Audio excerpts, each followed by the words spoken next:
Communication most important part होता है, ठीक है, बिकॉज ये जो हमारा कम्युनिकेशन है, ठीक है, ये ब्रिज होता है of understanding between two peoples और an employ and a management और an employ and a contractor. Okay, so that is why this communication is becomes important part in manufacturing operations.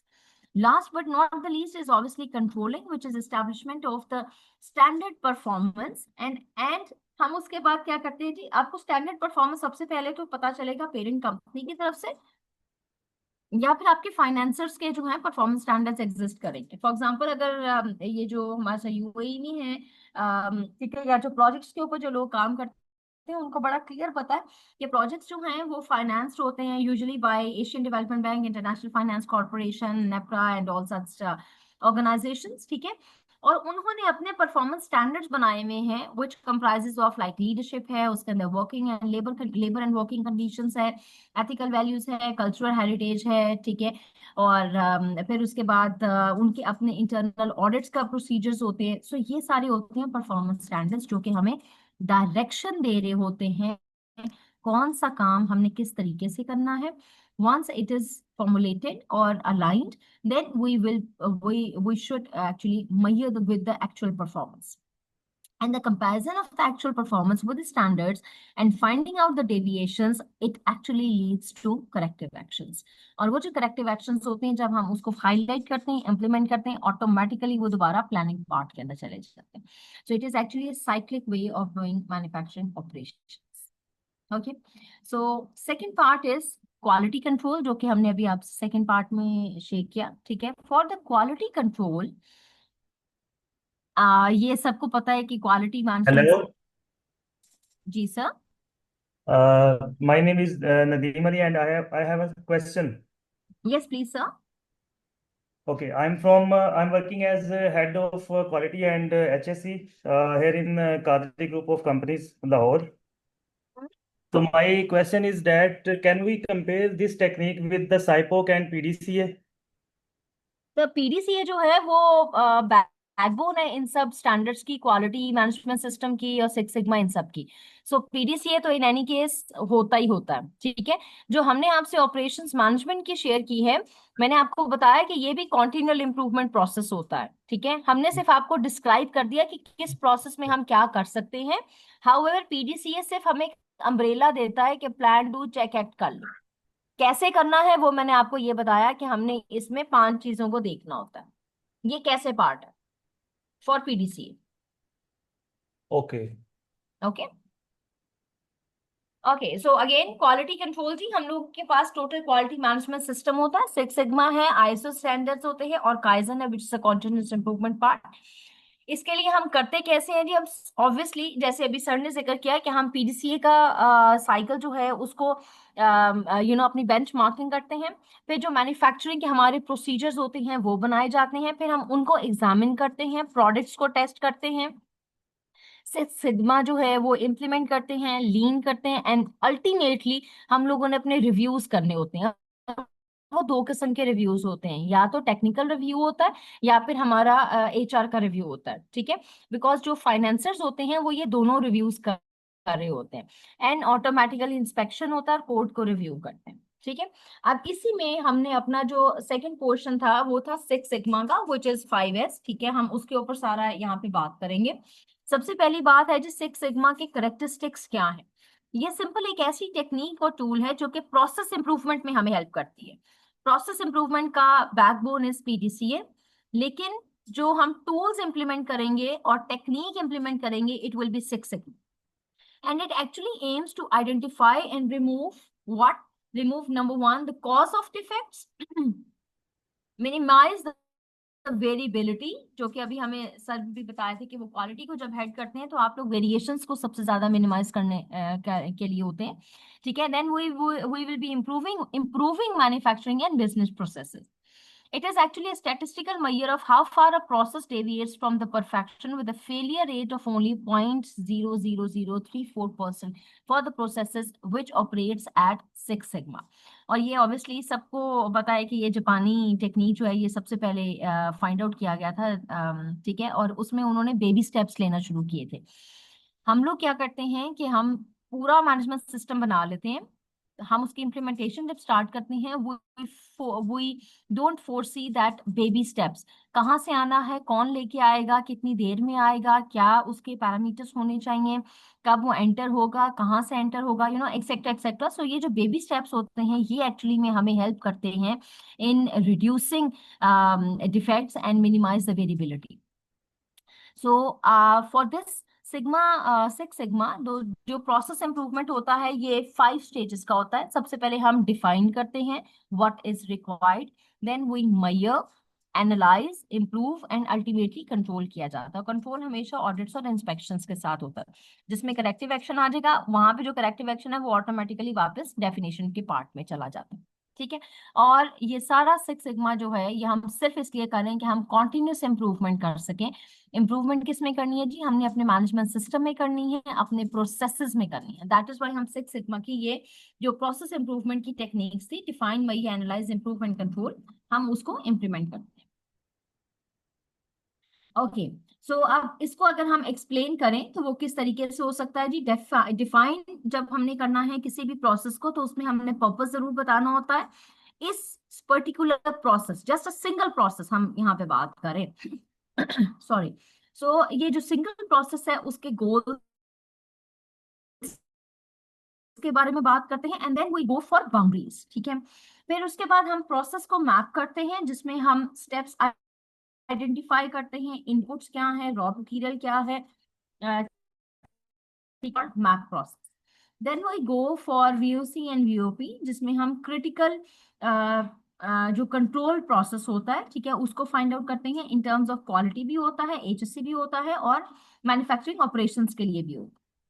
फिर उसके बाद हम अपना बिल्ड करते हैं मैनेजमेंट सिस्टम जिसमें हमने इंडिकेटर्स लगाए हैं, मॉनिटर्स लगाए हैं, हमारे टूल्स एंड चेकलिस्ट इंप्लीमेंट की, और उसको इंप्लीमेंट जब करते हैं तो फर्स्ट हम इसके बाद फाइंड आउट करते हैं कि हमने विजुअल रिप्रेजेंटेशन कैसे करनी है हमारी performance. Why this visual representation is important?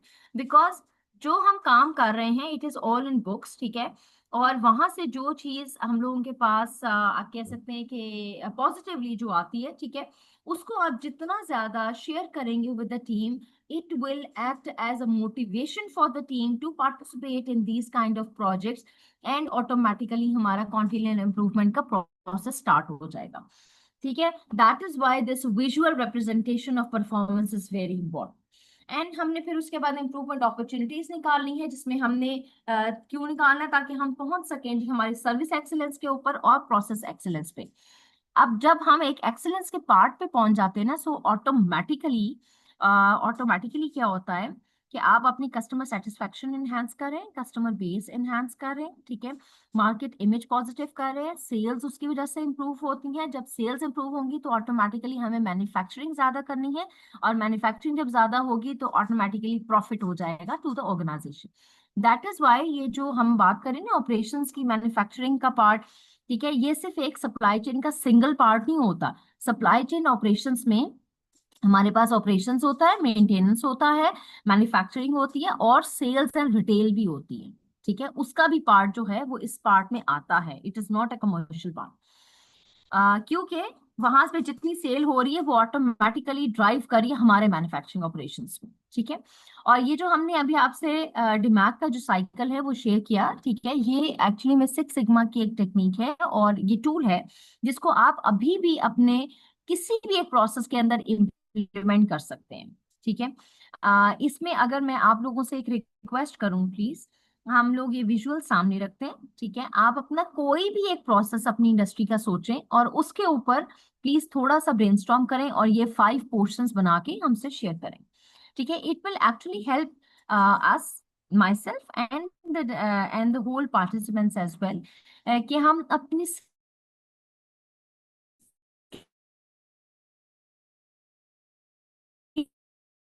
Skills को भी इनहांस कर सकते हैं। 45, okay, so by 11:15 we will be coming back, और हम उसमें थोड़ा सा ब्रेनस्टॉर्म करेंगे ऑन दिस एक्टिविटी कि हमने प्रोसेस को, डिमैक साइकिल को अपने एक कोई भी एक करंट प्रोसेस में कैसे इंप्लीमेंट करना है. Okay okay participants. Yes, yes, okay, ma'am. Okay, so we'll be back at 11:15. Please do this activity. Okay. Thank you.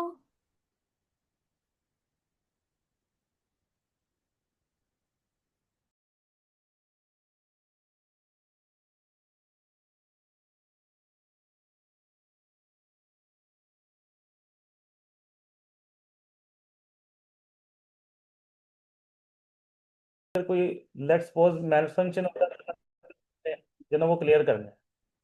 अच्छा, इसमें जब हम इम्प्रूव फेज में थे तो हमारे पास दो ऑप्शन थी. एक स्काडा सिस्टम था, तो हमने उसको एक एडवांस टेक्निक है, तो उसको हमने फेज 2 में रखा. फेज 1 के रिजल्ट की बेस के ऊपर जब हमने अपने बिफोर और आफ्टर के एनालिसिस किए तो हमें हमें सिग्निफिकेंट इसके ऊपर इम्पैक्ट नज़र आया. और फिर हमने उस चीज़ को कंट्रोल करने के लिए अपने प्रोसेस के ऊपर कुछ चीज़ें, कुछ विजुअल इम्प्लीमेंटेशन की जो पॉइंट्स थे, और कुछ हमने ग्राफिकली जो हमारे डाटा एनालिसिस है उसके पर्सपेक्टिव में इम्प्लीमेंटेशन की. उसमें हमने कंट्रोल चार्ट्स इम्प्लीमेंट किए. और जो अगर कोई मेल फंक्शन या कोई हमारे इनपुट में प्रॉब्लम आती है तो उसके लिए हमने इंडिकेटर, सेंसर्स और सायरन्स जो है बेसिकली यूज़ किए, जिसकी वजह से अब हमें जो प्रीवियसली 2 से 3 प्रॉब्लम थे, लेट्स सपोज एक हार्डनेस वैल्यू के अंदर इनकंसिस्टेंसी, नंबर 2 पे एक्सेसिव जो थी involvement of the human resource, और नंबर 3 पे हमारे पास जो है ना एनर्जी या गैस की एक्सेसिव कंजप्शन है, उसमें कंट्रोल्स जो है ना वो बेहतर हुए हैं. जी, that's it from my side. जी जी, thank you very much for this sir. आपने बहुत डीपली हमसे शेयर किया, और अच्छा लगा, आपने डिमैक बहुत अच्छे तरीके से इम्प्लीमेंट किया. एक चीज सिर्फ इसमें मैं आपसे शेयर जरूर करना चाहूंगी. जब तो आप एनालाइज और मेजरमेंट में जाते हैं ना, तो उसमें सर एक ना वो ह्यूमन रिसोर्स का भी फैक्टर डाल लें, बिकॉज आपने लिखा था कि एक्सेसिव ह्यूमन इन्वॉल्वमेंट है. दैट मीन्स मे बी आपके पास ह्यूमन रिसोर्स भी एक्सेसिव हो. ठीक है, it's just my assumption if it is. Okay. Because जब हम हायरार्की ऑफ कंट्रोल इंप्लीमेंट करते हैं ना इन सारे डिमैक में, तो वो होता है सबसे पहले इंजीनियरिंग कंट्रोल, ठीक है, देन एडमिनिस्ट्रेटिव कंट्रोल, और फिर उसके बाद हम इसमें मैन पावर का भी जिक्र करते हैं. तो it can be zero in your case, but since hierarchy of control में ये इम्प्लीमेंट करना लाजमी होता है, that is why it is always good to go with that. Okay, so thank you very much. आपने बहुत अच्छा हमसे शेयर किया, and we really appreciate your effort which you put in this whole exercise. Thank you very much for this, sir. Okay, thank you. Okay, अब हम जी अपना second part start करते हैं. ठीक है, इसमें हमने डिमैक का सारा देख लिया. Just a second please. Now, the third part for this industrial management was the waste management. ठीक है, वेस्ट मैनेजमेंट के हमने इस वजह से जिक्र किया बिकॉज जितना ज्यादा वेस्ट एक इंडस्ट्री में से डिवेलप होगा, ओरिजिनेट होगा, उतनी ही ज्यादा हमें उसकी मैनेजमेंट करनी पड़ती है और सोसाइटी इससे इफेक्ट होती है. That is why effective waste management is the most important part. And इसको करने के लिए हमारे पास जो सबसे पहले होता है जी कि वेस्ट मैनेजमेंट है क्या. वेस्ट मैनेजमेंट सिंपल, ये processes and actions are required to manage waste from its inception to its final disposal. Inception means ये कहाँ से जनरेट हो रहा है, कितने अमाउंट में हो रहा है, कौन इसको कर रहा है, और अल्टीमेटली हम इसको फाइनल डिस्पोज ऑफ कैसे करते हैं. जो फोकस एरियाज होते हैं वेस्ट मैनेजमेंट में, it comprises of solid waste and liquid waste. और solid waste, sorry, types of waste are solid and liquid waste. और इसमें जो फोकस एरियाज हैं for managing solid and liquid waste are, number one is the optimization of solid waste and liquid waste. Then we can enhance the territory extension. For example, अगर आपकी factory जो है वो एक कंफाइंड एरिया में exist करती है, सो may be आप उसके एक्सटेंशन कर सकते हैं, या फिर आप कहीं किसी कॉन्ट्रैक्टर को सपोर्ट कर सकते हैं उसकी एक्सटेंशन में. ठीक है, वो भी एक इंडस्ट्री का ही पोर्टफोलियो कहलाता है. And then we will be going into the distribution categories. For the sustainability of the waste management, the most important part is actually the value addition for the customers. और इसके ऊपर ISO 14001 standard जो है वो भी exist करता है, not only on waste but वो एनवायरनमेंट का पार्ट देखता है. उस एनवायरनमेंट में एक कैटेगरी वेस्ट मैनेजमेंट को भी खास तौर पे देखा जाता है. ठीक है। अब जब आप वेस्ट मैनेजमेंट इफेक्टिव करते हैं और अपनी ऑर्गेनाइजेशन को 14001 पे सर्टिफाई कराते हैं, सो ऑटोमेटिकली जो कस्टमर्स हैं उनकी सेटिस्फैक्शन भी इनहांस होती है, वेलबींग ऑफ एम्प्लॉइज, कॉन्ट्रैक्टर्स, सब कॉन्ट्रैक्टर्स, सप्लायर्स, वो भी इंश्योर होता है, सस्टेनेबल डेवलपमेंट की तरफ जाता है। दैट मीन्स कि आप एक्चुअली में ESG का भी कॉन्सेप्ट इंप्लीमेंट करके आप सर्कुलर इकोनॉमी में इसका पार्ट बनाते हैं। ठीक है। और वो जो इम्प्लीमेंटेशन होती है ना, वो एक्चुअली में सस्टेनेबल डेवलपमेंट की तरफ जाती है। फिर ये environment friendly techniques and technologies are important, and also brand image और the company image has been will be enhanced by effective management of waste. And the important aspect is that any organization wants to achieve profitability while improving efficiency and effectiveness of the waste management. इसमें हमने जो focus areas या solid waste management system बनाना होता है, again वही PDCA cycle है, plan do check act. ठीक है।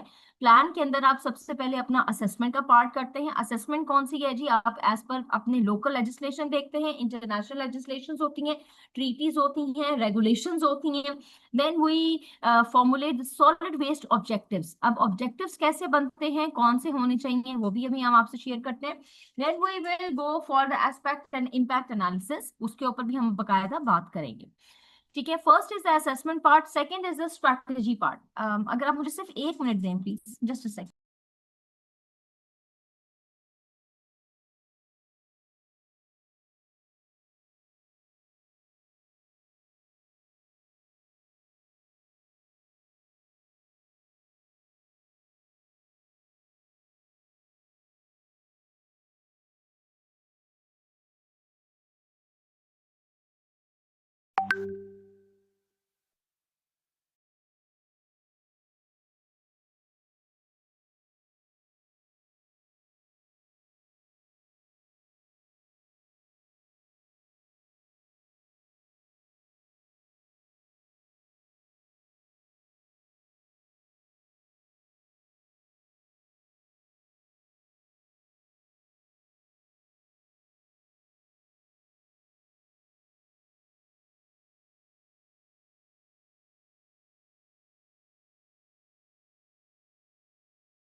Okay, sorry.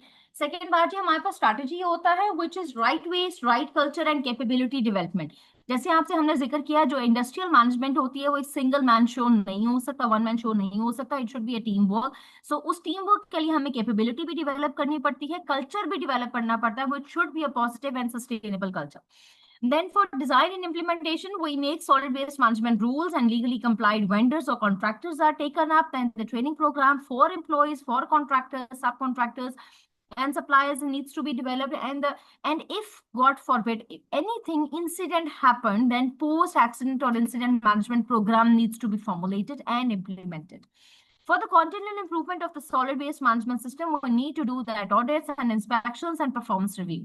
And automatically, by implementing these 4 major steps from assessment, strategy, design, implementation, continual improvement, the profitability of the organization shall be enhanced. In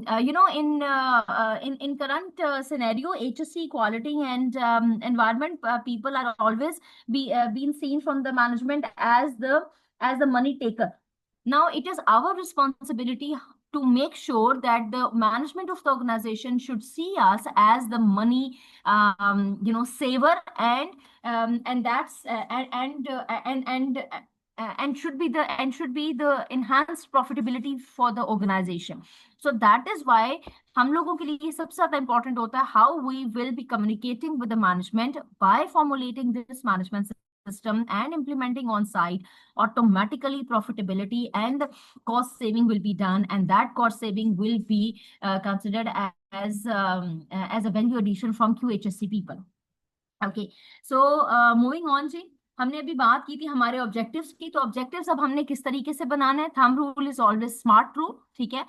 और solid waste management system हमने उसके smart objectives बनाने, और objective हमेशा जो है ना, आप उसको बनाते इस तरीके से हैं कि हम उसके बाइफरकेट कर सकें और हर बाइफरकेशन के ऊपर रिस्पॉन्सिबिलिटी दे सकें, टारगेट डेट दे सकें एंड स्टेटस दे सकें। ठीक है। तो हमने इसी तरीके से बनाया जी, अगर हमने किसी भी इंडस्ट्री के अंदर सॉलिड वेस्ट मैनेजमेंट सिस्टम का ऑब्जेक्टिव बनाना है तो हम जनरेशन ऑफ सॉलिड वेस्ट के ऊपर बात करेंगे, जिसमें सेग्रीगेशन है, temporary stored inside the plant facility and dispose of in an environment friendly manner. How to do that objective? This is action plan. So for this how part, number one is we will carry out environmental awareness among the staff with regards to environmental hazards open with associated with the open dumping of the solid waste. So obviously उसकी responsibility अगर तो consultant है तो consultant करेगा, अगर हमारे पास कोई अपना staff है, trainer है, तो हम वो staff देते हैं. और फिर target date दी जाती है. इसमें हमने quarters लिखे थे because we have formulated the system for one of the organization for a year. ठीक है, और उसको हमने क्वार्टरली बेस के ऊपर डिफाइन किया था ताकि हम उनकी परफॉर्मेंस अप्रेजल भी कर सके, रिव्यूज हो सके और फिर ऑटोमेटिकली हमारा सर्टिफिकेशन की तरफ जा सके.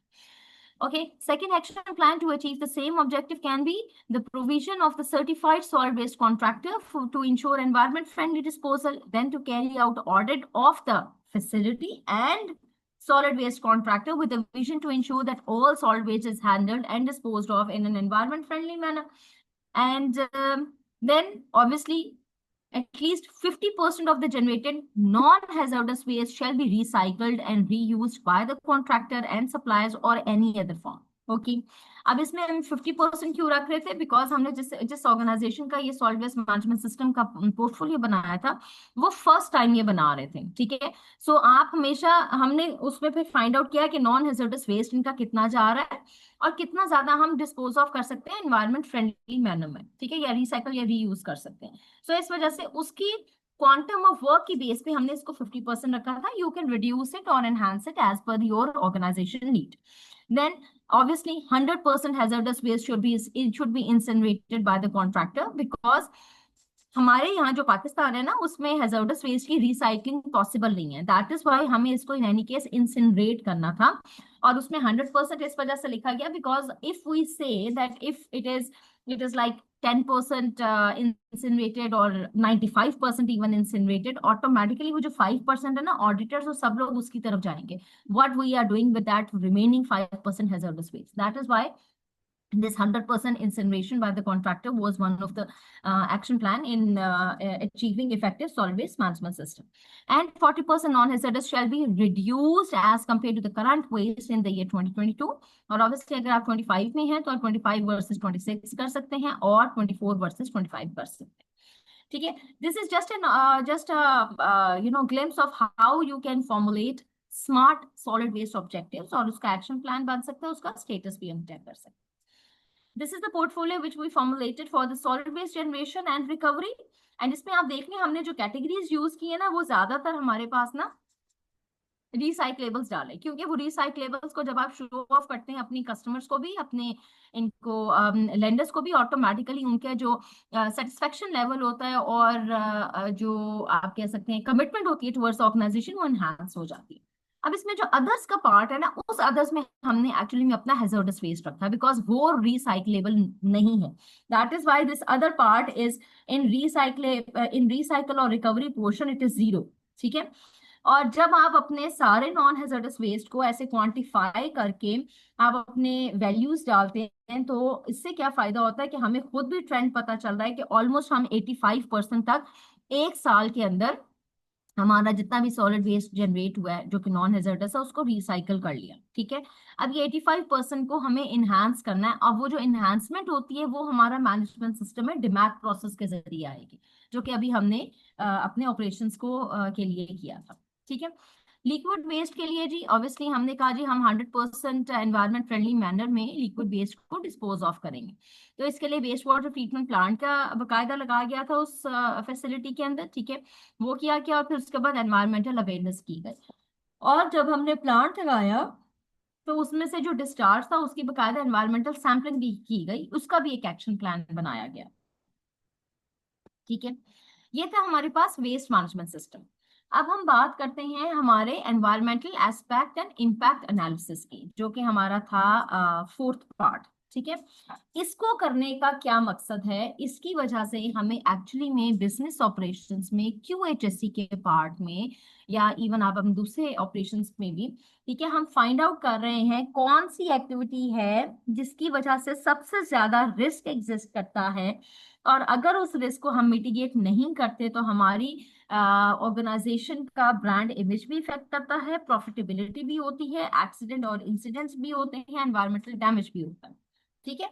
अब इसको करने के लिए हमने क्या करना है, जो हमने बात आपसे की थी ना हैजर्ड आइडेंटिफिकेशन की एंड एस्पेक्ट और इम्पैक्ट और रिस्क असेसमेंट की, ये वही वाला पार्ट है। अच्छा जी, एस्पेक्ट और इम्पैक्ट एनालिसिस क्या है, ये सिंपल एक suitable and sufficient logical system process है। लॉजिकल क्यों, वो सीक्वेंस में चलेगा। Once we are out of the sequence, या हम किसी प्रोसेस को किसी एक पार्ट को छोड़ देते हैं और उसका अगला पिछला ले लेते हैं, तो फिर भी ये ऑटोमेटिकली हमारी एस्पेक्ट इम्पैक्ट असेसमेंट जो है वो नल एंड वॉइड हो जाती है। ठीक है, that is why aspect and impact analysis is a suitable and sufficient logical systematic process which is carried out by a competent person or team for identification of hazards, assessment of the hazards and evaluation of a risk level and mitigating the risk. अब इसमें जो factors हमारे पास affect करते हैं aspect impact assessment को, वो obviously हमारी local legal legislation होती है, रूल्स एंड गाइडलाइंस होते हैं। अगर हम हमारी पेरेंट कंपनी आउटसाइड पाकिस्तान है या कहीं और एग्जिस्ट करती है, सो उनके रूल्स भी आते हैं। ठीक है, तो वो international legislation, international rules and regulations and standards बन जाते हैं।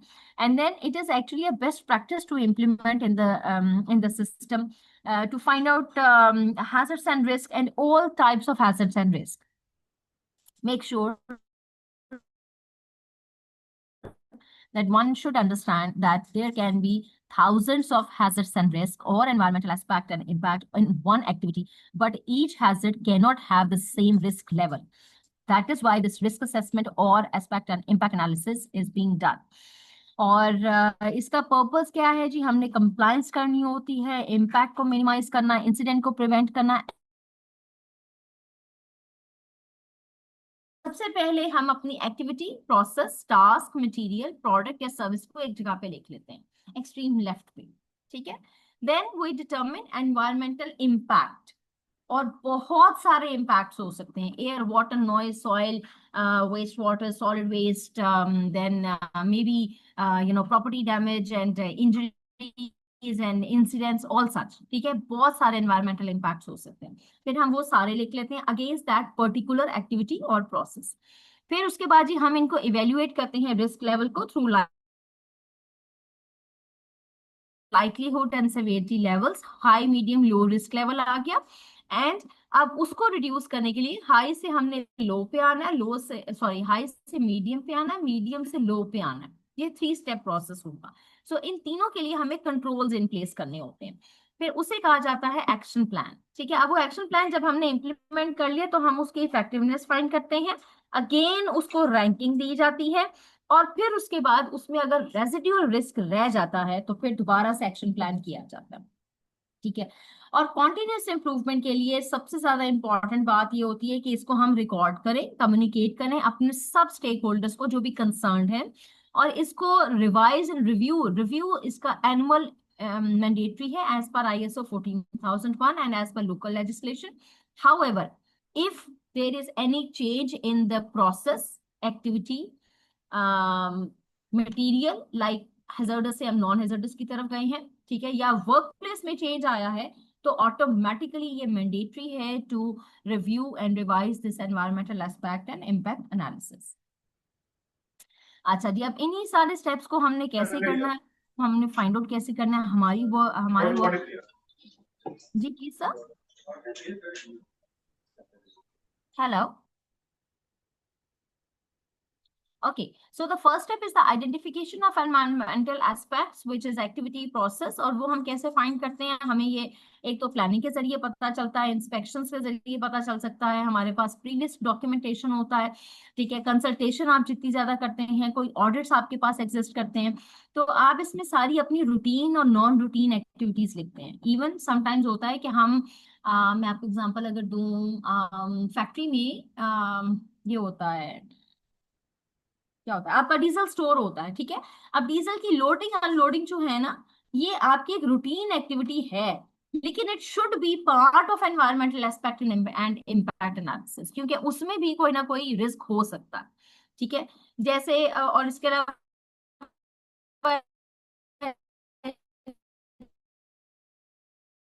जी जब आप नॉन वो सारी हमने इसमें ऐड करनी होती है। सेकेंड पार्ट था जी हमारा, हमने डिटरमिन करना था एनवायरमेंटल इम्पैक्ट को। और ये इम्पैक्ट दो किस्म के होते हैं, शॉर्ट टर्म है या लॉन्ग टर्म है, जिससे मैंने आपको बताया कि 5 किस्म के एनवायरमेंट के अंदर होते हैं: air, water, noise, soil, soil based and waste water. ठीक है, तो उनको हम आइडेंटिफाई करते हैं इम्पैक्ट्स ऑन एनवायरनमेंट जो कि कॉज्ड है बाय आइडेंटिफाइड हैजर्ड्स, और फिर इवेल्युएट करते हैं जी हम सेवेरिटी को bye frequency and severity. Frequency और लाइक्लीहुड का मतलब होता है कि क्या कोई ये इंसिडेंस 5 साल पहले, कोई 5 साल तक मिनिमम हम रखते हैं, दैट डिपेंड्स ऑब्वियसली। अगर आप ऑयल एंड गैस के अंदर होते हैं तो आप फिर इससे ज्यादा का डाटा भी देख रहे होते हैं, ठीक है, क्योंकि वो ज्यादा हैजर्डस जॉब्स के अंदर है। सो अगर 5 साल का इंसिडेंट डाटा देखते हैं, ठीक है, तो वो अगर एग्जिस्ट करता है, इफ इट इज यस, ठीक है, ऑटोमेटिकली आपका जो रिस्क लेवल है वो हाई हो जाता है। ठीक है, आपने उसको आंखें बंद करके रेड कर देना। अगर कोई लेजिस्लेशन भी एग्जिस्ट करती है ना अगेंस्ट दिस एक्टिविटी, तो ऑटोमेटिकली वो भी हाई रिस्क हो जाती है। ठीक है, और फिर सिवियरिटी में हम देखते हैं जी हमारा impact air, water, noise, flora, fauna पे क्या है, and consumption of natural resources क्या है। कंट्रोल्स इन प्लेस में जी हमने रिड्यूस करनी होती है लाइक्लीहुड एंड सेवियरिटी को, जिसमें हम क्या करते हैं जी सेफगार्ड्स इंप्लीमेंट करते हैं, बैरियर्स प्रोवाइड करते हैं, वार्निंग साइनेजेस प्रोवाइड करते हैं। इफेक्टिवनेस ऑफ कंट्रोल में हम एडवोकेसी ऑफ कंट्रोल्स देखते हैं, जिसमें हम देखते हैं कि ये जो अब हमारे ऊपर बैरियर्स और सेफगार्ड वार्निंग साइनेजेस लगाए थे, या हमने जो अपना एसओपी में चेंज किया था, ठीक है, वो फुली इंप्लीमेंटेड है भी कि नहीं।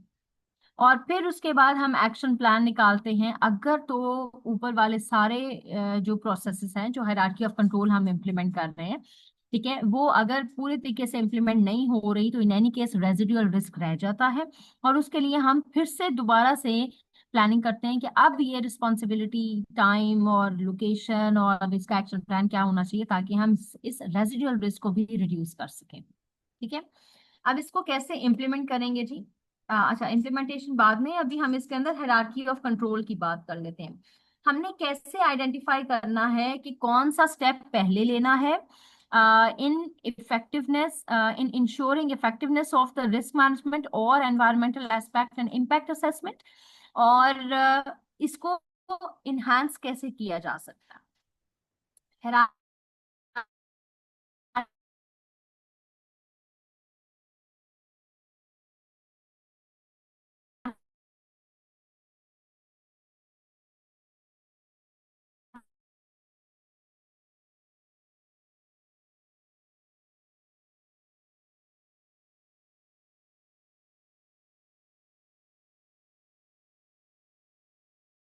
ये आपके सामने बिल्कुल एक पॉइंट को, या फिर हम उसको कंटेन और आइसोलेट करते हैं। एडमिनिस्ट्रेटिव कंट्रोल में सेकंड आपका कंट्रोल आता है, वो एडमिनिस्ट्रेटिव कंट्रोल है, comprising of standard operating procedures, manual work instructions,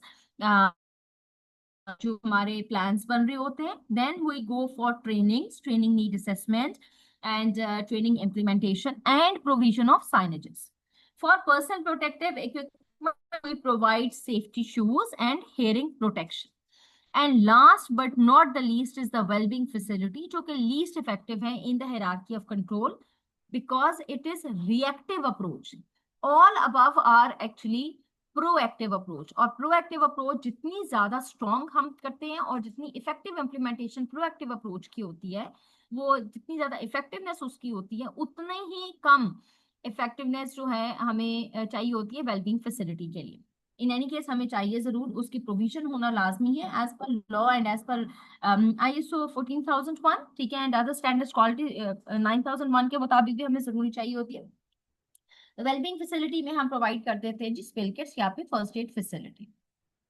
अच्छा, इसकी अब कम्युनिकेशन कैसे की जाएगी एनवायरमेंटल एस्पेक्ट और इम्पैक्ट एनालिसिस की। सबसे पहले हम मैनेजमेंट मीटिंग्स के अंदर इसका जरूर जिक्र करेंगे, स्पेशल एक्टिविटीज के ऊपर बात करेंगे, हाई रिस्क एरियाज जितने होंगे उनको जरूर हमने कंसिडर करना है, रिक्वायर्ड बजट एंड रिसोर्सेज जहां पे भी चाहिए इसकी इम्प्लीमेंटेशन के लिए, वो भी हमने यहाँ पे अपनी मैनेजमेंट मीटिंग में इशू शेयर करना होता है. Then we communicate this environmental aspect and impact analysis after every new activity, चाहे वो रूटीन हो या नॉन रूटीन हो. फॉर्मल ट्रेनिंग्स में इसको जिक्र करना लाजमी होता है. Consultation with workers to avoid any incident और accident, it is important. Then हम ईमेल्स के जरिए करते हैं ताकि हमारे पास कोई ना कोई डॉक्यूमेंट्री एविडेंस जरूर आए to show to auditors that whatever is being written in this environmental aspect and impact analysis, it has been communicated to the relevant stakeholders, and that is being done by emails. Then we do that formal meetings, जिसके minutes of meetings जो हैं वो बकायदा issue होते हैं, circulate किए जाते हैं, signed होते हैं by the participants and the departmental heads, और उसको इंश्योर किया जाता है कि जो चीजें इसमें लिखी हैं उनको हम क्लोज कर सकें. ठीक है. और इनफॉर्मल मीटिंग्स में होता है. जो इम्पोर्टेंट पार्ट है environmental aspect and impact analysis में, please do change date after every review.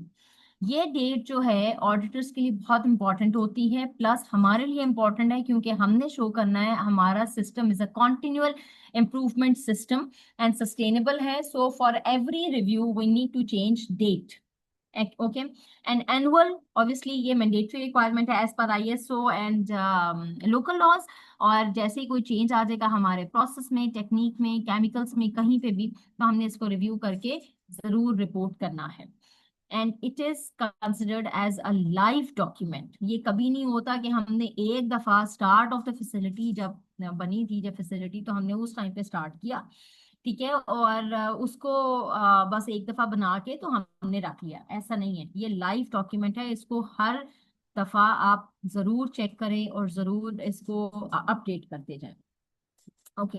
ये हमने करना कैसे है, जैसे मैंने आपसे जिक्र किया, first one table is a zone और डिपार्टमेंट. यहाँ पे हम डिपार्टमेंट का नाम लिखेंगे. एनवायरमेंटल एस्पेक्ट यानी कोई भी एक्टिविटी आप लिख लें, ठीक है, जैसे कि आप लिख लें जी डीजल स्टोरेज, ठीक है, डीजल स्टोरेज या हैजर्डस केमिकल स्टोरेज.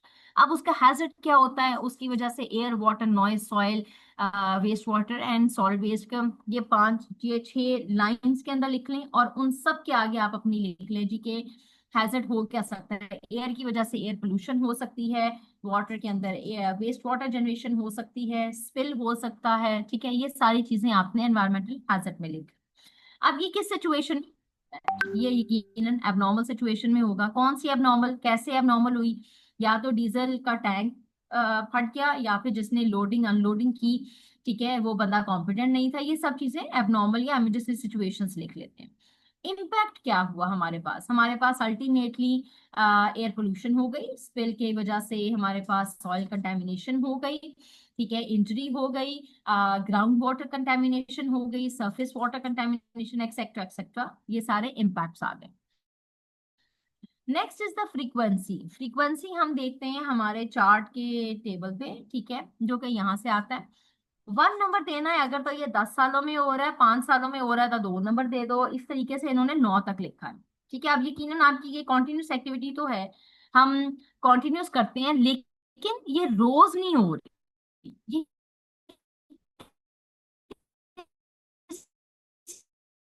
एक डे पे होती है, ये किसी शिफ्ट में होता है. उसको 1 2 3 4 कर सकते हैं, नो इश्यूज विद दैट. और इसमें हम लिखते हैं जी हमारे पास अगर तो बहुत रिमोटली, बहुत मुश्किलों से होगा ये काम, तो हम इसको 1 के ऊपर ले जाते हैं. ज्यादातर लाइकली है तो फिर हम इसको लाइकली या सर्टेन बताते कि लास्ट 5 ईयर्स में क्या कोई एक्सीडेंट इंसिडेंट हुआ. इफ इट इज यस, तो आपने इसको 2 number, 4 number, whatever number you want to give, just give it to them. Okay. और यहाँ से आपका टोटल लाइकलीहुड का स्कोर निकलता है. अब ये लाइकलीहुड स्कोर और फ्रीक्वेंसी का जो स्कोर है वो आपने देखना होता है अपने रिस्क, और उसमें लो की वैल्यू है 1 to 5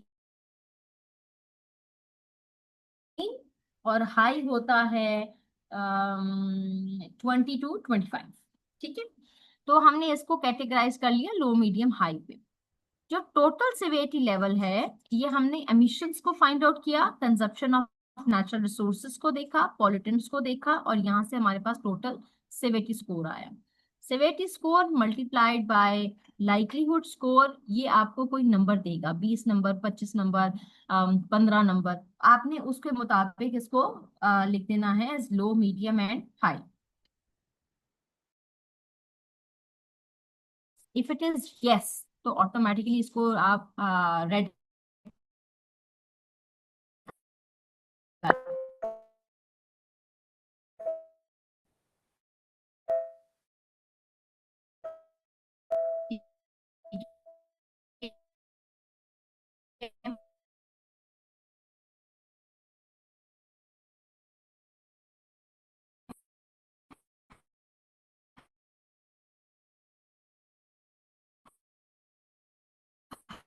और आपसे इसके ऊपर जरूर रिक्वेस्ट होगा कि इस हायरार्की ऑफ कंट्रोल को जहन में रख के, ठीक है, आप एक एक्टिविटी अपने नोटबुक पे प्लीज लिखें। उसकी आप एनवायरमेंटल एस्पेक्ट्स निकालें, उसके इम्पैक्ट निकालें, उसका रिस्क लेवल, और ultimately control measures. Control measures हमने इस हायरार्की ऑफ कंट्रोल के मुताबिक आपने सीक्वेंस में लिखने हैं, ठीक है, ताकि कोई चीज रह ना जाए। जैसे ही हम हायरार्की ऑफ कंट्रोल की ट्रायंगल को ब्रेक करते हैं और इधर उधर चले जाते हैं, ऑटोमेटिकली हमारे नॉन कन्फॉर्मेंसेस जो है ना वो एग्जिस्ट कर जाते हैं, बिकॉज हम कोई ना कोई चीज स्किप कर देंगे। तो आपसे रिक्वेस्ट होगी सर, आप प्लीज अपने कॉपी पेंसिल में या अपने लैपटॉप के ऊपर एक एक्टिविटी लिखें, ठीक है, and we can have one common, like आप लिखें स्टोरेज ऑफ हैज़ार्डस सब्सटेंसेस, ठीक है। अब इसका एनवायरमेंटल एस्पेक्ट क्या हो सकता है, एनवायरमेंटल इम्पैक्ट क्या हो सकता है, और इसके कंट्रोल मेजर्स क्या हो सकते हैं। बस ये 3 चीजें कर लें तो फिर हम इसके बाद अपना लास्ट मॉड्यूल इंशाल्लाह ताला पीटीडब्ल्यू सिस्टम के ऊपर बात करेंगे। Any questions on this?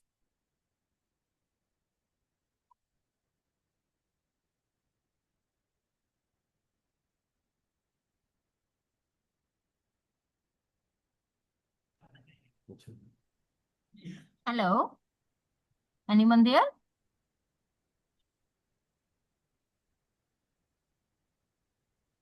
Guys, I'm asking something. Hello? Hello, मेरे ख्याल में सारे Oh, good. कोई आवाज सो गई है, कोई हेलो। है ना, मैं इसीलिए जगाने की कोशिश कर रही हूँ। जल्दी से एक्टिविटी करें ताकि आप जाग जाए, ऐसा ही क्योंकि है। मैं जागी हुई हूँ। ठीक है, अब एक आप एक्टिविटी लिखें, उसके एनवायरमेंटल एस्पेक्ट निकालें, एनवायरमेंटल इम्पैक्ट निकालें, और इस हायरार्की ऑफ कंट्रोल पे हमें कंट्रोल्स बताएं। Okay, and then we will be back by 12:30। अब आप ब्रेक भी ले लें, थोड़ी सी खा पी लें, थोड़ा फ्रेश अप हो जाएं, और फिर उसके बाद हम ये करते हैं आगे। Okay, okay ma'am.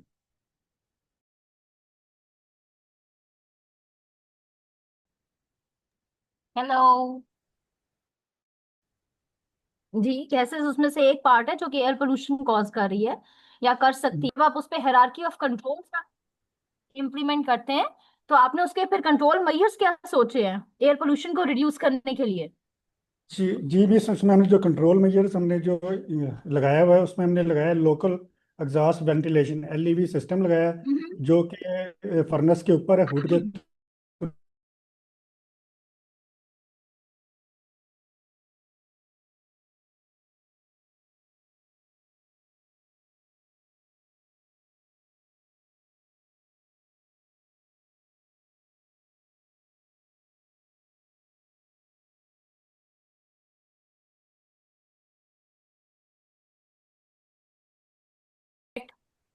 वेट। अच्छा, इसका मतलब उसमें से भी वेस्ट वाटर निकलेगा, तो उस हैजर्डस वेस्ट वाटर को आप कैसे ट्रीट करेंगे, ये भी एक एक्टिविटी बनेगी इसकी। जी ओके। उसकी फिर वेस्ट वाटर ट्रीटमेंट प्लांट लगाया जाएगा मिस, फिर सेप्टिक टैंक उसकी टाइप वगैरह। कौन सी होगी वेस्ट वाटर ट्रीटमेंट प्लांट की? इसमें उसमें नेक्स्ट प्रोसेस में हम ये इंक्लूड करेंगे फेज 2 के अंदर। जी सॉरी, कौन सी टाइप बता रहे हैं? मैंने फेज 2 के अंदर हमें वेस्ट वाटर ट्रीटमेंट प्लांट की एक्टिविटी परफॉर्म कर रहे होंगे कि कौन सा हम इसमें लगा सकते हैं। अभी फिलहाल हमारे पास सेप्टिक टैंक्स हैं जिसके थ्रू हम इसको क्लीन अप करवा रहे होते हैं। अच्छा, सेप्टिक टैंक्स जो है ना सर, वो ऑर्गेनिक वेस्ट के लिए होते हैं, इंडस्ट्रियल वेस्ट के लिए नहीं होते। वो ये कभी भी बैक्टीरिया इन केमिकल्स को नहीं खा सकता। So septic tank will never be a solution for that. And also वो ना एक प्राइमरी ट्रीटमेंट होता है। तो आपको जो वेस्ट वाटर ट्रीटमेंट प्लांट लगाना चाहिए ना, as per the discussion we have, it should be chemical treatment.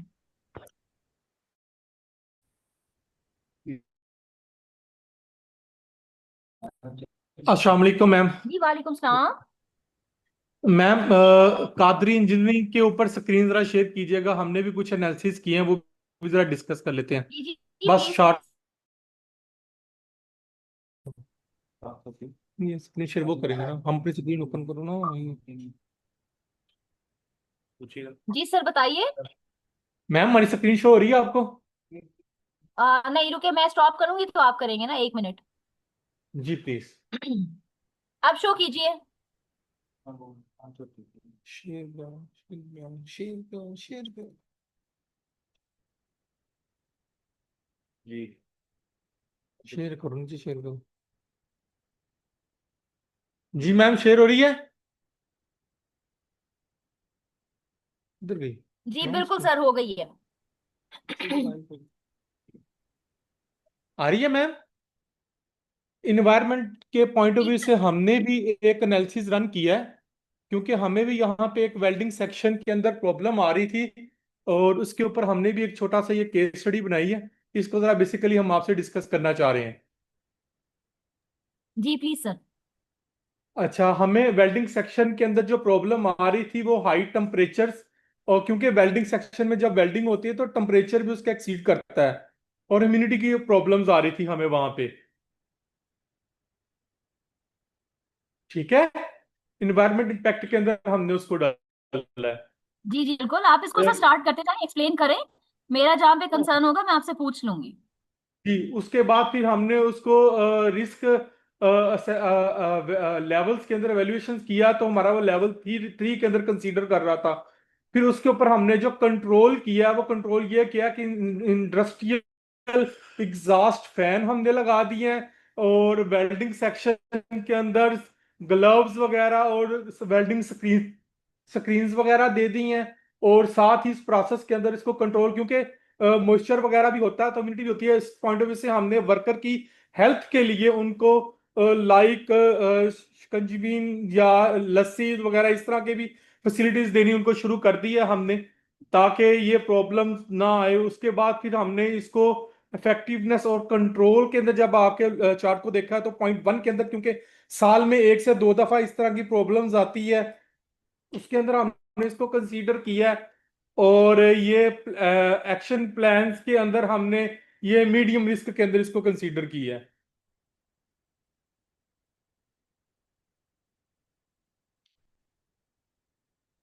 अच्छा सर, एक इस पे मैं आपसे जरूर शेयर करना चाहूंगी comment.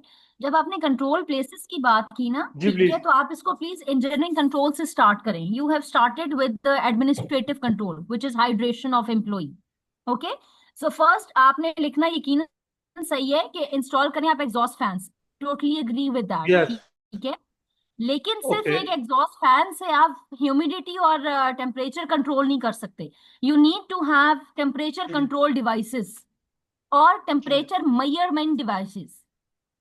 Yes. Okay, so first thing is installation of exhaust fans. Second is installation and inspection of temperature control devices. Okay, third thing yes. आपके पास इंजीनियरिंग कंट्रोल में आती है ना, वो ये है कि आप इसको कंटेन करें। अगर आप हमारी स्लाइड देखें ना सर, तो उसमें लिखा था सब्स्टिट्यूट या रिड्यूस करें या फिर कंटेन करें।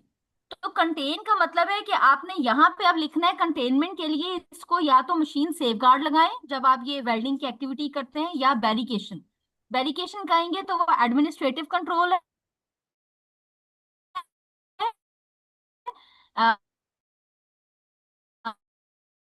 ठीक है, मशीन से इसकी वजह से कंटेनमेंट होती है।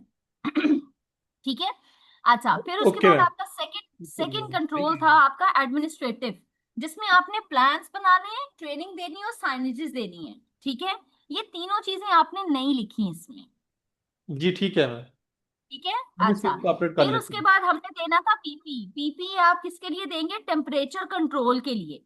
यानी इनका जो यूनिफॉर्म बनेगा वो इस मटेरियल का बनेगा कि वहां पे इनको गर्मी ना लगे, और या फिर सर्दी बहुत ज्यादा तो वहां सर्दी ना लगे। ठीक है। और इसी जी में डन आप डन मैम।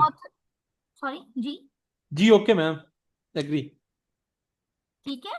अच्छा, अब आपने ग्लव्स का जिक्र किया, वेरी नाइस विद दैट। ठीक है, बट इसमें आपने यूनिफॉर्म उनकी यानी बॉडी कवरिंग आपने सबसे पहले डालनी थी, पीपीज का, जो कि थर्ड कंट्रोल है। और फिर आप फोर्थ कंट्रोल डालेंगे कि अभी भी अगर कोई मसला होता है तो हम फर्स्ट एड फैसिलिटी रखेंगे यहाँ पे। आप मेरी बात समझे सर? जब आप जी जी जी ओके। कंट्रोल्स इन प्लेस की बात करें ना, सीक्वेंस में जब आप सोचेंगे ना, engineering control, administrative, PPs and wellbeing facility, automatically कोई भी चीज नहीं रहेगी, मतलब वो स्टैंड अलोन नहीं बन जी जाएगा। ठीक ठीक है ना? यार, ये ऐड करना अच्छा, चाहिए अब था आपने हमारा फिर उसके डिजाइन बाद जाएगा। इफेक्टिवनेस लिखा, कंट्रोल्स का आपने 1 लगाया, चलो गुड इनफ, हमें कोई मसला नहीं इसमें, नंबर्स आप जो मर्जी देते रहे। Action plan in case of residual risk, ठीक है, वो आपने कौन सा बताया है? Action required with in a year, ये तो आपने फ्रीक्वेंसी बताई है। एक्शन प्लान है क्या? जी ये सब इंप्लीमेंट करने के बाद आपके पास रेजिडुअल रिस्क, आप ऐसे जी कंसिडर जी कर सकते हैं। जो चीजें मैंने आपको अभी बताई हैं वो आप अपने रेजिडुअल रिस्क के एक्शन कंट्रोल में डाल सकते हैं। ठीक है। ठीक है अगर ठीक आपने है। इसको अपने कंट्रोल प्लेसेस में नहीं रखा, अगर आप मेरे सारे कमेंट्स कंट्रोल प्लेसेस में डालते हैं, तो फिर रेजिडुअल रिस्क जो आपके पास रहेगा ना, वो सिर्फ और सिर्फ एम्प्लॉय से रेलिवेंट रहता है, और या इंस्पेक्शन एंड मेंटेनेंस से रहता है। ठीक है। तो रेजिडुअल रिस्क के लिए आपका एक्शन प्लान बन जाएगा ट्रेनिंग प्रोग्राम, जो कि होगा बिफोर आफ्टर, इसकी इफेक्टिवनेस मेजर की जाएगी, सिर्फ ट्रेनिंग नहीं देंगे अकेले। ठीक है। और दूसरी चीज इसमें आ जी जाएगी आपके पास ये inspection and maintenance of welding plant और हाई टेम्परेचर और ह्यूमिडिटी डिवाइसेस। हम्म, ठीक है। ये हमें यार ठीक है सर, इस तरीके से आपकी जो रिस्क असेसमेंट या एनवायरमेंटल एस्पेक्ट इम्पैक्ट असेसमेंट होगी ना, उसमें एक्शन प्लान जी इतने इलेबोरेटेड फॉर्म में होंगे कि आपके पास रिस्क लेवल ऑटोमेटिकली रिड्यूस हो जाएगा। जी एग्री मैम। ठीक है, चले, thank you very much. Implement किया आपने इसको, देखा क्या हम कैसे इसको रिड्यूस कर सकते हैं और क्या चीजें इम्प्लीमेंट कर सकते हैं। Well, thank you very much for this positive active participation. Okay, so हम अपने लास्ट मॉड्यूल पे चलते हैं जी। Last module is permit to work. Permit to work में ऑब्वियसली आपको पता ही है, इसका मतलब होता है कि हमने जो भी काम करना है उससे पहले हमें हमेशा एक परमिशन चाहिए, और वो परमिशन हमें ऑथराइज्ड पर्सोनल या डिपार्टमेंट से चाहिए कि हम ये काम कर सकते हैं। When I say हम, that means the concerned area custodian. It's not HSC or QHSC person. So types of permits में हमारे पास सबसे पहले हम जर्नल वर्क परमिट देखते हैं, जिसकी कलर कोड जो कि इंडस्ट्री में गिवन है, ठीक है, वो हमने आपसे शेयर किया है। जर्नल वर्क परमिट का मतलब है कोई भी एक्टिविटी कभी भी हो सकती है, जैसे लोडिंग अनलोडिंग हो जाएगा, अगर वो हमें कुछ स्पेशलाइज्ड एक्टिविटी करनी है तो हम उसके लिए कर लेते हैं। कोई क्लीनिंग आपने करनी है बिल्डिंग की, बिल्डिंग को बंद करके, तो उसकी जर्नल वर्क परमिट इंप्लीमेंट हो जाएगा। ठीक है। फिर उसके बाद आ सकता है आपके पास एक्सकेवेशन वर्क परमिट, जो कि ब्राउन इन कलर होता है। फिर वर्क एट हाइट परमिट होता है, जो कि ग्रे होता है। इलेक्ट्रिकल है येलो, हॉट वर्क परमिट है रेड, कन्फाइंड स्पेस है ब्लू, लिफ्टिंग ऑरेंज है। ठीक है। और अल्टीमेटली इसका आइसोलेशन सर्टिफिकेट होता है, जो कि व्हाइट होता है। वो पता नहीं कलर क्यों नहीं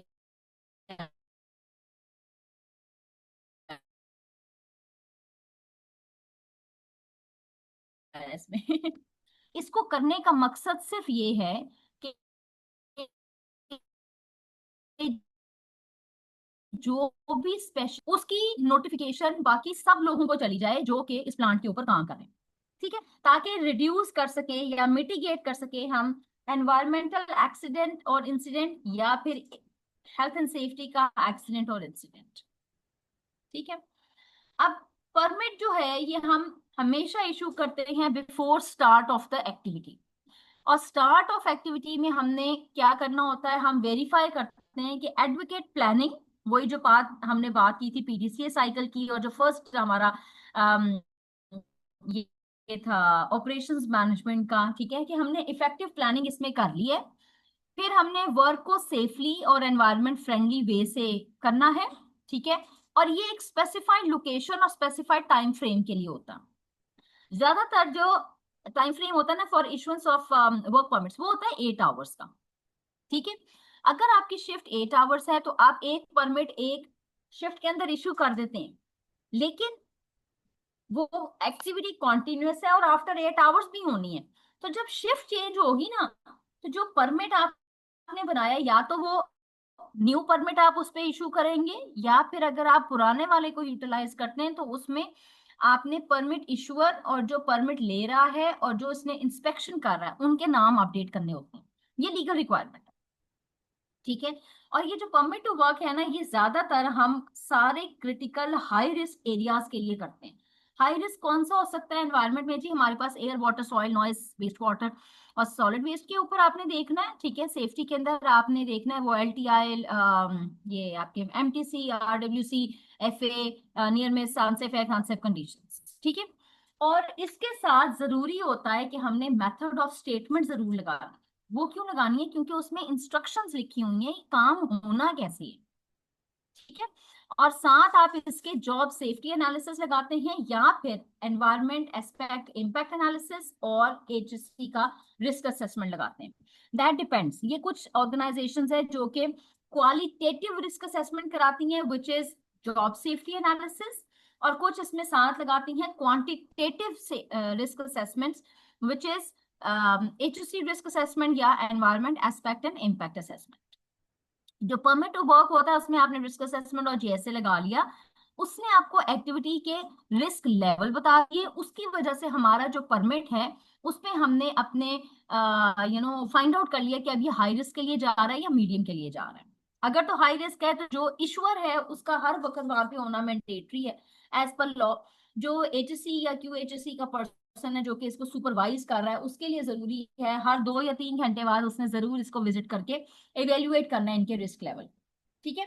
और PTW सिस्टम जो है वो एक्चुअली में क्या कर रहा है, वो ऑथराइजेशन दे रहा होता है जिसमें परमिट इशूअर कंफर्म करता है कि जो प्रोसीजर्स हमने बनाए हैं उस स्पेसिफिक एक्टिविटी के लिए वो इन प्लेस हैं, ठीक है। अब इसमें प्रोसीजर 2 किस्म के आते हैं, ऑपरेशंस के होते हैं या कमीशनिंग के होते हैं। सॉरी, ऑपरेशंस के होंगे तो उसमें हमने एक्सकेवेशन का एक प्रोसीजर बनाया होगा, वर्क एट हाइट का प्रोसीजर बनाया होगा, air, water, noise, environment aspect impact का प्रोसीजर बनाया होगा, ठीक है। उसके अंदर हम जरूर लिखते हैं। अगर आप कमीशनिंग की तरफ जाते हैं तो आता है आपका LOTO procedure, which is lockout tag out procedures, ठीक है।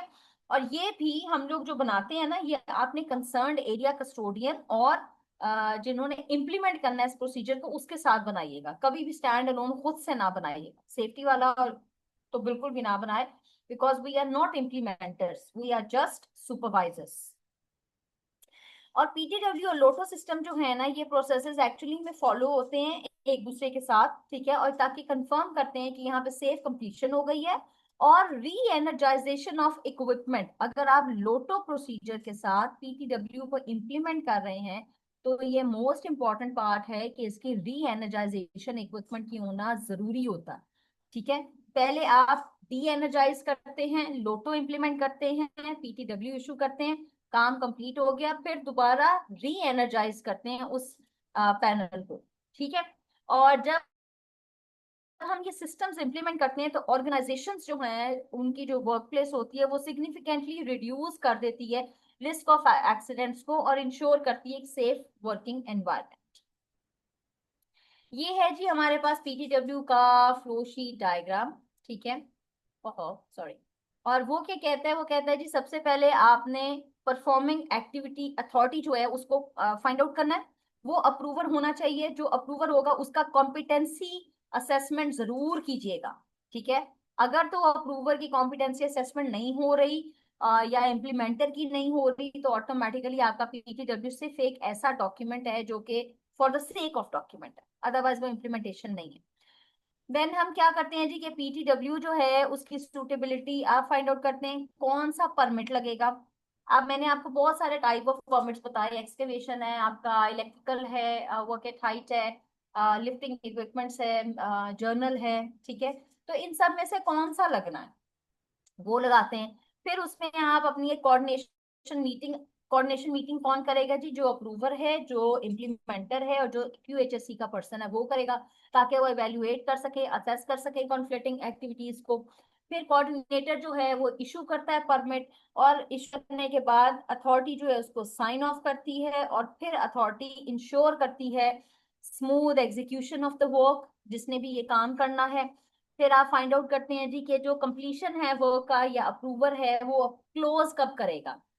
जब क्लोजर करेगा तो उसको साथ अपनी एक रिपोर्ट जरूर इशू करनी है, वो रिपोर्ट चाहे 1 पेजर ही क्यों ना हो, हाथ से लिखी हुई क्यों ना हो, ठीक है। और इस सारे प्रोसेस में जो QHSE का पर्सन है ना, वो इंश्योर करता है कि सेफ प्रोसेस हो, एनवायरमेंट फ्रेंडली हो, सस्टेनेबल वे में जाए, क्लीनिंग वहां पे हो रही हो, और परफॉर्मिंग जो अथॉरिटी है वो परफॉर्म कर रही है अपना जॉब एक्टिवली, ठीक है। This is just the process. इस सारे प्रोसेस में जहां जहां रिजेक्शंस आएंगी ना, कहीं परमिट टू वर्क सही अडॉप्ट नहीं हुआ, वो सॉरी वो हमने फॉर्मेट ही सही नहीं लिया तो वो रिजेक्ट हो गया, वो दोबारा से आपके पास प्रोसेस की प्लानिंग के अंदर चला गया।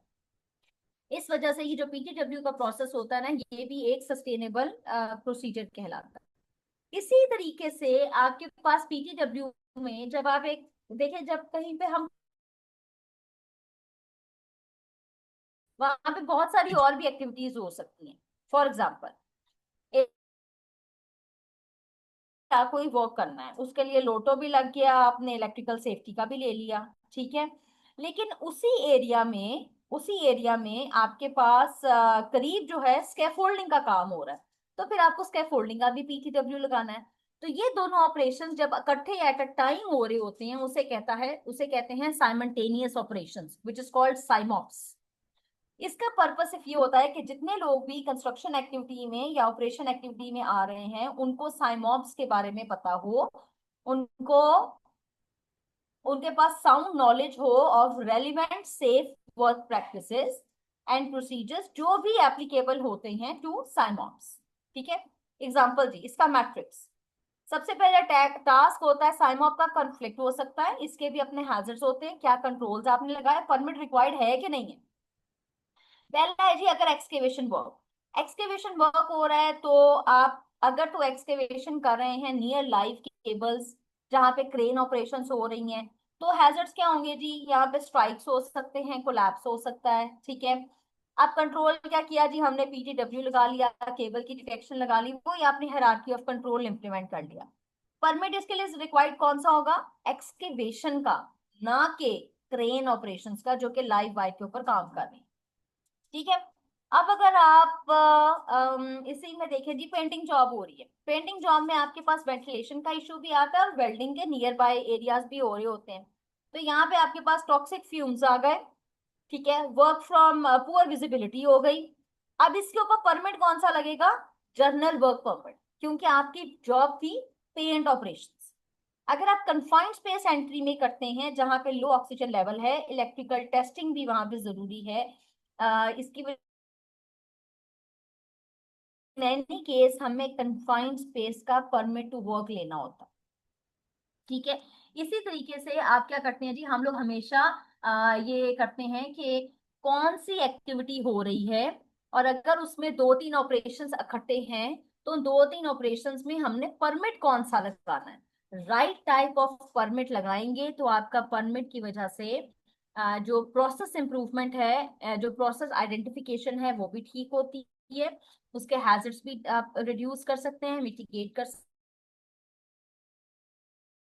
इंप्रूवमेंट भी हो सकती है, ठीक है। तो ये साइमॉप्स का बहुत इंपॉर्टेंट कॉन्सेप्ट होता है जो कि PTW सिस्टम में आता है। फिर एक इंपॉर्टेंट लीगल रिक्वायरमेंट होती है कि PTW जब भी आपने इंप्लीमेंट करना है उसकी एक लॉग बुक जरूर बनेगी, ठीक है। उस लॉग बुक में हमने क्या लिखना होता है? सबसे पहले PTW का नंबर लिखना होता है, किस डेट पे इशू किया, कौन सी टाइप थी, किसने प्लान किया, यानी स्टार्ट कब हुआ, क्लोज कब हुआ, कॉन्ट्रैक्टर, सब कॉन्ट्रैक्टर, सप्लायर, जिसको भी आपने इशू किया उसका नाम क्या है, परमिट